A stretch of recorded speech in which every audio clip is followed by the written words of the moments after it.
Hi, everyone. We are going to read Corduroy. Corduroy is a bear.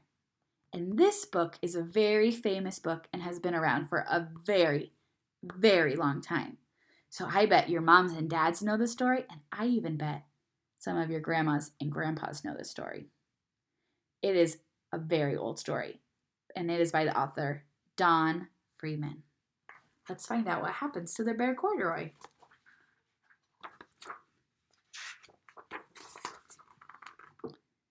Corduroy is a bear who once lived in the toy department of a big store. Day after day, he waited with all the other animals and dolls for somebody to come along and take him home. There he is on a shelf with a giraffe and a doll and a bunny and a clown.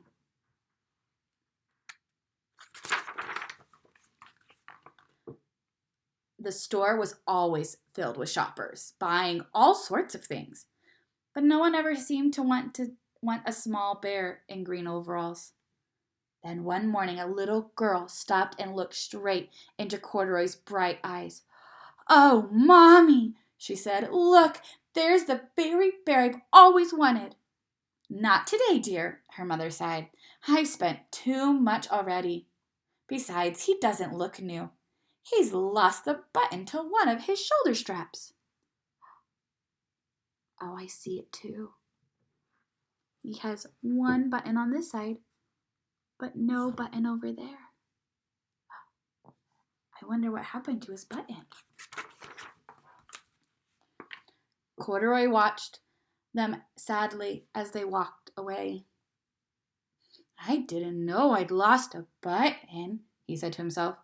"Tonight I'll go and see if I can find it." Late that evening, when all the shoppers had gone and the doors were shut and locked, Corduroy climbed carefully down from his shelf and began searching everywhere on the floor for his lost button. That is a very big store. He might have to search for a long time to find his button. Suddenly, he felt the floor moving under him. Quite by accident, he had stepped onto the escalator, and up he went. Could this be a mountain? He wondered. I think I've always wanted to climb a mountain. He's never seen an escalator before. He didn't know what it was. He thought it might be a mountain because they both have an angle like that and go up, up, up. He stepped off the escalator as it reached the next floor, and there before his eyes was the most amazing sight. Tables and chairs and lamps and sofas and rows of beds. "This must be a palace," Corduroy gasped. "I guess I've always wanted to live in a palace." Is that a palace? A palace is where royalty live, like kings and queens and princesses. It can be another name for a castle. What do you think? Is this a palace? No, it's still part of the store. It has lots of stuff in it. He wandered around admiring the furniture. "This must be a bed," he said. "I've always wanted to sleep in a bed." And up he crawled onto a large, thick mattress. All at once he saw something small and round. "Why, there's my button," he cried, and he tried to pick it up. But, like all the other buttons on the mattress, it was tied down tight. How's he going to get it off?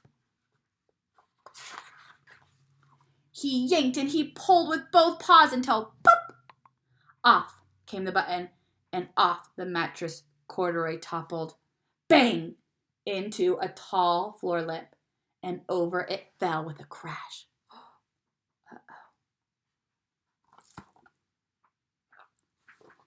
Corduroy didn't know it, but there was someone else awake in the store. The night watchman was going his rounds on the floor above when he heard the crash and came dashing down the escalator. "Now, who in the world did that?" he exclaimed. "Somebody must be hiding around here." going to happen to Corduroy? He flashed his light under and over sofas and beds until he came to the biggest bed of all. And there he saw 2 fuzzy brown ears sticking up from under the covers. You see that? There's his ears. They're right there poking out. "Hello," he said. "How did you get upstairs?" Oh, good. Whew. I was worried the night watchman might be mad. The watchman tucked Corduroy under his arm and carried him down the escalator and set him on the shelf in the toy department with the other animals and dolls. They look very cozy, sound asleep on their shelf.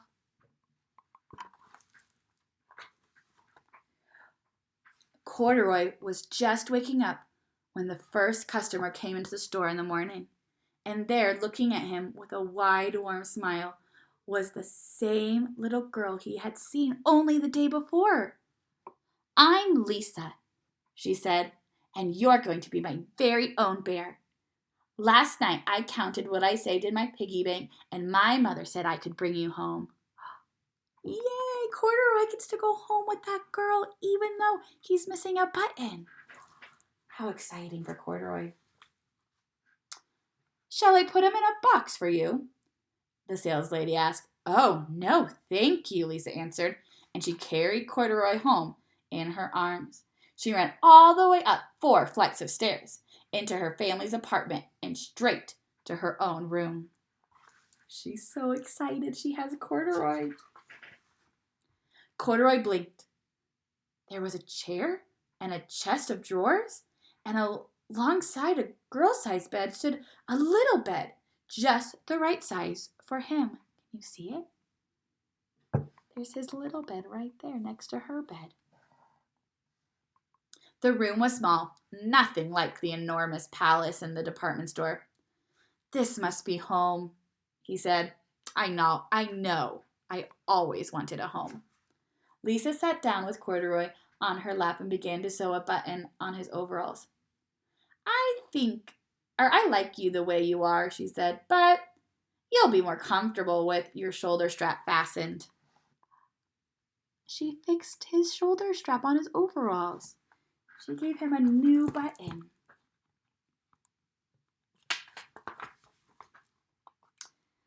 "You must be a friend," said Corduroy. "I've always wanted a friend."